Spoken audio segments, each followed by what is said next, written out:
देखिए बहुत इंपॉर्टेंट एक एक्सप्लेन्ड सेक्शन है एक्चुअली ये, और बहुत ज्यादा डिटेलिंग इसको दिया हुआ है। हम लोग सारे के सारे पोर्शन को कवर नहीं करेंगे क्योंकि इसके अंदर काफी पॉलिटिकल एंगल भी दिए हुए हैं, तो हम उसको यहाँ पे छोड़ देंगे। इस एक्सप्लेन्ड सेक्शन में हम लोग क्या क्या क्वेश्चंस को आंसर करने वाले हैं, देखिए क्योंकि मोदी जी ने बोल दिया है, प्राइम मिनिस्टर ने बोल दिया है कि जो फार्म लॉ को हम लोग रिपील करने वाले हैं, तो रिपील का दोस्तों क्या मतलब होता है, पहले हम ये जानेंगे। दूसरी बात हम ये जानेंगे कि गवर्नमेंट किसी भी कानून को रिपील कैसे कर सकती है, उसको रिपील करने की प्रोसेस क्या होती है, तीनों कानून कौन कौन से जिसको रिपील किया गया है, उन कानून को लाने की जरूरत क्यों पड़ी थी, इसके बारे में भी देखेंगे। उसके अलावा रिपील करने से पहले, मतलब आज कल से पहले उनका स्टेटस क्या था, यह भी हम लोग यहां पे जानेंगे। उसके अलावा देखिए ये तो फार्म बिल हो गया, दूसरे भी हमारे यहाँ पे कई सारे ऐसे कानून हैं जिसके अगेंस्ट में प्रोटेस्ट चल रहे हैं, तो जब सरकार ने इसको रिपील कर दिया है तो उनके ऊपर क्या असर पड़ेगा, इसके बारे में भी देखेंगे। और ये देखेंगे कि इंडिया का जो टोटल रूरल पॉलिटिकल इकोनॉमी है उसके ऊपर क्या इंपैक्ट पड़ सकता है। तो इस एक्सप्लेन सेक्शन में कुछ इंपॉर्टेंट क्वेश्चंस को हम यहाँ पे हैंडल करेंगे। कोशिश करूंगा कि यहाँ पे पॉलिटिकल डिबेट को बिल्कुल भी डिस्कस ना किया जाए, सिर्फ और सिर्फ एग्जाम के पर्सपेक्टिव से जो इंपॉर्टेंट है उसको ही कवर किया जाए। देखिए पहली बात ये जान लेते हैं रिपील का मतलब क्या होता है। रिपील का मतलब होता है किसी भी चीज को नलीफाई करना, उसको नल एंड वॉइड करना। मतलब अगर कोई कानून रिपील हो जाता है इसका मतलब वो कानून अभी और एग्जिस्ट नहीं करता है, it does not exist at all. सरकार ये काम कर सकती है, लेकिन कई बार दोस्तों ऐसा होता है जब किसी कानून को पास किया जाता है ना, उस कानून को जब पास किया जाता है उसी के अंदर एक प्रोविजन होता है कि ये कानून कब तक रहने वाला है। Are you getting this point? जैसे जब आप किसी कॉलेज में एडमिशन लेते हो तो एडमिशन लेते ही ये डिसाइड हो जाता है कि आप 3 साल का कोर्स वहां पे करने वाले हो। इसी तरह से कानून को भी किया जाता है, वहां पे होता है सनसेट क्लोज। सनसेट क्लोज का मतलब होता है कि एक लिमिट रख दी जाती है जिसके बाद वो कानून ऑटोमेटिकली ही नल एंड वॉइड हो जाता है। जैसे एग्जाम्पल यहाँ पे दिया गया है टाडा का, terrorist and disruptive activities act 1987। ठीक है, जब यह कानून पास किया गया था इसके अंदर एक सनसेट क्लोज डाला गया था कि यह कानून अपने आप ही 1995 में नल एंड वॉइड हो जाएगा, तो वो ऑटोमेटिकली ही रिपील हो गया। अब देखिए गवर्नमेंट किसी भी कानून को कैसे रिपील कर सकती है। पहली बात, आर्टिकल 245 के अकॉर्डिंग कॉन्स्टिट्यूशन पार्लियामेंट को यह पावर देता है कि वो कोई कानून बना सकते हैं पूरी कंट्री में। उसके अलावा यही सेम आर्टिकल स्टेट लेजिस्लेचर को भी पावर देता है कि वो अपने स्टेट के अंदर जो उनके स्टेट लिस्ट में आते हैं, उनके अंडर में आते हैं, कानून बनाया जा सकता है। अब जब किसी कानून को रिपील करने की बात आती है तो क्या पूरे ही कानून को रिपील किया जाता है? ऐसा भी नहीं है। हो सकता है कि पूरे कानून को रिपील कर दिया जाए, हो सकता है कि उसके किसी खास हिस्से को रिपील किया जाए। तो जो लगता है सरकार को कि उस कानून की जरूरत नहीं है या उस हिस्से की जरूरत नहीं है, या फिर कोई दूसरे कानून ऑलरेडी एग्जिस्ट करते हैं, ये उनके अगेंस्ट में जाता है, तो उस हिस्से को भी हम लोग रिपील कर सकते हैं। तो एक बात आप समझ लीजिए, ऐसा जरूरी नहीं है कि पूरे के पूरे कानून को ही रिपील किया जाए।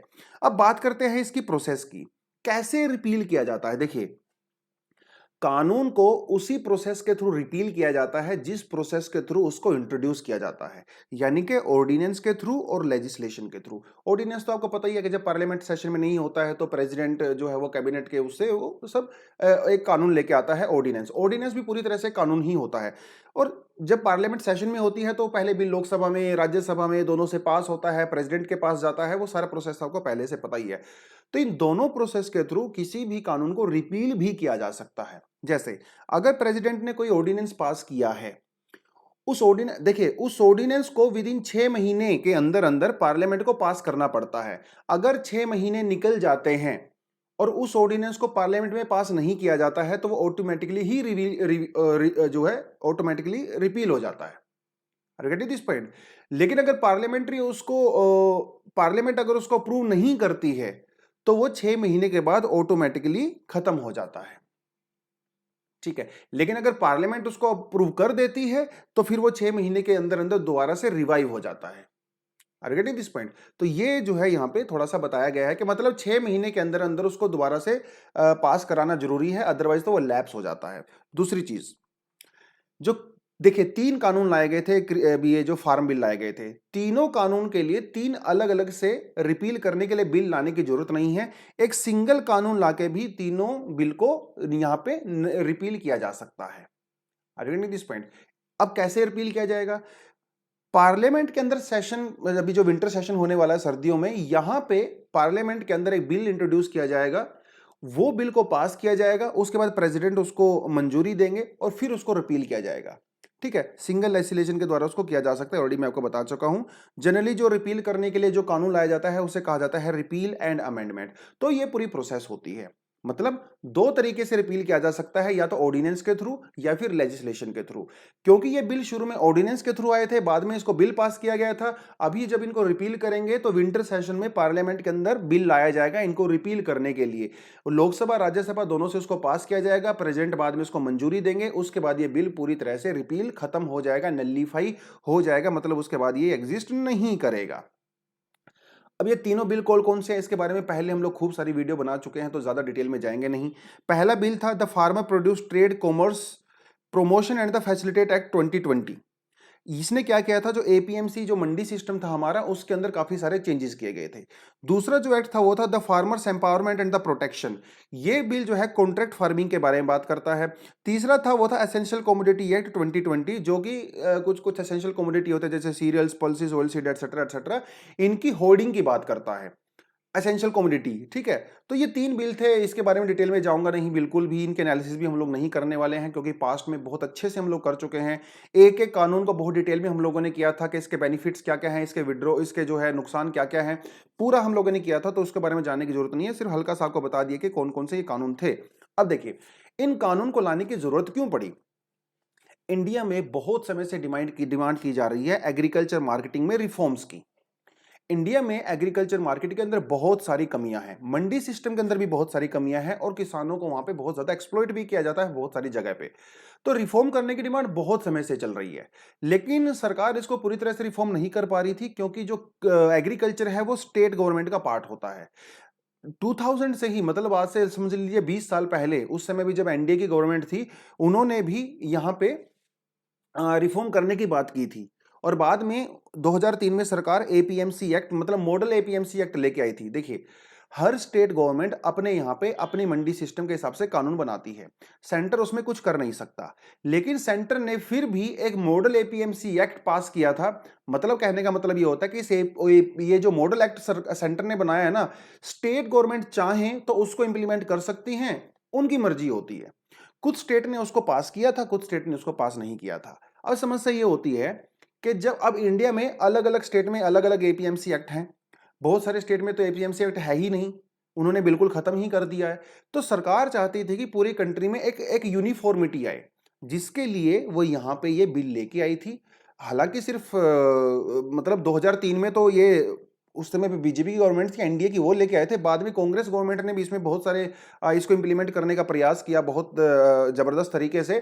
खैर, तो सरकार ने अभी क्या किया, ताकि पूरी कंट्री में यूनिफॉर्मिटी आए, एक तरह का कानून बने, इसलिए सरकार जो है इन कानून को यहाँ पे लेके आई थी। लेकिन बाद में बैकलैश हो गया, वो एक अलग मैटर है। ठीक है, in political terms what was the status of the three laws. देखिए, कल मोदी जी ने ट्वीट करके कहा कि हम लोग इन कानून को रिपील करने वाले हैं, लेकिन इससे पहले क्या स्टेटस था आपको मैं बता दूं कि ये जो तीनों कानून थे ना, वो 221 दिनों के लिए फोर्स में रहे। जून 5 2020 से लेके जनवरी 12 2021 तक 221 दिनों तक इंप्लीमेंट रहे। लेकिन 12 जुलाई 2021 को सुप्रीम कोर्ट ने उसके ऊपर स्टे लगा दिया था। Are you getting this point. इसका मतलब अभी वो इंप्लीमेंटेशन में नहीं थे। 12 जनवरी के बाद में सरकार ने जो पुराने जो हमारे कानून है, एसेंशियल कमोडिटी एक्ट 1955, उसका ही हम लोगों ने अभी तक हम लोग यूज कर रहे थे, तो नए कानून का बिल्कुल पूरी तरह से यूज नहीं कर रहे थे। इसलिए बहुत सारे क्वेश्चंस लोग उठा रहे हैं कि जब ये पहले से ही सुप्रीम कोर्ट ने इसके ऊपर स्टे लगा रखा है, तो मोदी जी के कहने से कोई ज्यादा फर्क पड़ने वाला है नहीं, क्योंकि इसको वैसे भी इम्प्लीमेंट नहीं किया जा रहा था, है ना। तो ये थोड़ा सा कुछ लोग बोल रहे हैं। तो दूसरे इंडिया में जो प्रोटेस्ट चल रहे हैं दोस्तों, क्या उसके ऊपर कोई इंपैक्ट पड़ने वाला है इसका। कुछ लोग कह रहे हैं कि जो अपोजिशन पार्टी है या किसान है, उनके दबाव में आके सरकार ने इस बिल को वापस ले लिया। देखिए, इसके अलग अलग कारण हो सकते हैं जिसमें हम लोग नहीं जाएंगे, लेकिन फ्यूचर में आने वाले प्रोटेस्ट का क्या, या ऑलरेडी जो प्रोटेस्ट हो रहे थे कुछ कानून के अगेंस्ट में, उसके ऊपर क्या इंपैक्ट पड़ने वाला है। सबसे बड़ी बात है यहाँ पे सिटीजनशिप अमेंडमेंट एक्ट की। सिटीजनशिप अमेंडमेंट एक्ट वायरस से पहले बहुत बड़े लेवल पे इसके अगेंस्ट में प्रोटेस्ट हो रहे थे। सरकार ने क्या किया था, सरकार ने इसको भी इंप्लीमेंट नहीं किया है, क्योंकि अभी तक सिटीजनशिप अमेंडमेंट एक्ट को इंप्लीमेंट करने की गाइडलाइंस सरकार ने नहीं दी हैं। इसका मतलब सरकार ने इसको भी इंप्लीमेंट नहीं किया है। इससे पहले 2015 में सरकार लैंड एक्विजिशन एक्ट लेके आई थी, उसको भी प्रोटेस्ट के जब प्रेशर पड़ा सरकार के ऊपर, उसको भी इंप्लीमेंट नहीं किया गया। और अभी तीनों फार्म लॉ, तो मतलब ये 3 कानून ऐसे हैं जिसके ऊपर सरकार को थोड़ा मतलब पीछे हटना पड़ा है और सरकार इसको इंप्लीमेंट नहीं कर पाई है। इससे कहीं ना कहीं सरकार की यहाँ पे कमजोरी नजर आती है। खैर, वो एक अलग पॉलिटिकल मुद्दे में हम लोग यहाँ पे नहीं जाने वाले हैं। तो सीए का यहाँ पे एग्जांपल दिया हुआ है। कई बार ऐसा होता है कि सरकार इस तरह की चीजें करने लगती है तो आने वाले फ्यूचर में भी लोग इसी तरह की चीजों को यहाँ पे करने लगेंगे, प्रोटेस्ट करने लगेंगे, ये समझ के कि सरकार इसको पीछे ले लेगी। तो थोड़ा सा सरकार यहाँ पे बैकफुट पे है, इसमें किसी तरह का कोई डाउट नहीं है। लेकिन फ्यूचर में इस तरह की चीजें ना हो, उसके लिए क्या किया जा सकता है? सबसे बड़ी बात यहाँ पे है कंसल्टेशन की। जब फार्म बिल 200 जब पास किए गए थे तो बहुत सारे किसान ग्रुप जो हैं या कोई दूसरे ऑर्गेनाइजेशन है, उनका कहना था कि जब इनको इंट्रोड्यूस किया गया तो किसानों से पूरी तरह से कंसल्टेशन नहीं किया गया, यानी कि जितने भी जो स्टेक होल्डर्स हैं उनको पूरी तरह से कॉन्फिडेंस में नहीं लिया गया। तो फ्यूचर में इस तरह की सिचुएशन ना हो, इसके लिए सरकार अगर फ्यूचर में कोई स्पेशली एग्रीकल्चर के रिगार्डिंग अगर कोई रिफॉर्म लेके आना चाहती है तो उसको वाइडर कंसल्टेशन की रिक्वायरमेंट पड़ेगी। एक बहुत ज्यादा से ज्यादा स्टेक होल्डर को इंक्लूड करना पड़ेगा, ट्रांसपेरेंट मैनर में इंक्लूड करना पड़ेगा, ताकि फ्यूचर में अगर इस तरह के कानून को पास किया जाए तो सारे के सारे स्टेक होल्डर्स को एडवांस में पता हो कि क्या होने वाला है, क्योंकि उनसे ऑलरेडी कंसल्टेशन ली जा चुकी है। तो इससे हमें यही सीखने को मिलता है सरकार को कि आने वाले समय में आप इसको कैसे इंप्रूव कर सकते हो। इस बार बहुत सारे इस उन सरकार के ऊपर आरोप लगा रहे थे कि उनको पूरी तरह से कंसल्ट नहीं किया गया या पूरी तरह से इग्नोर कर दिया गया, ट्रांसपेरेंसी वगैरह नहीं थी। तो ये थोड़ी सी चीजें यहाँ पे की जा सकती हैं। तो आज के इस इंडियन एक्सप्रेस के एक्सप्लेन्ड सेक्शन में ये कुछ कुछ क्वेश्चंस थे जो हम लोगों ने यहाँ पे हैंडल किए हैं। आप भी इसको पढ़ सकते हो अगर कुछ एक्स्ट्रा डिटेलिंग आपको जाननी है, लेकिन ज्यादातर इसमें ना पॉलिटिकल चीजें हैं जिसमें हम लोग नहीं जाएंगे।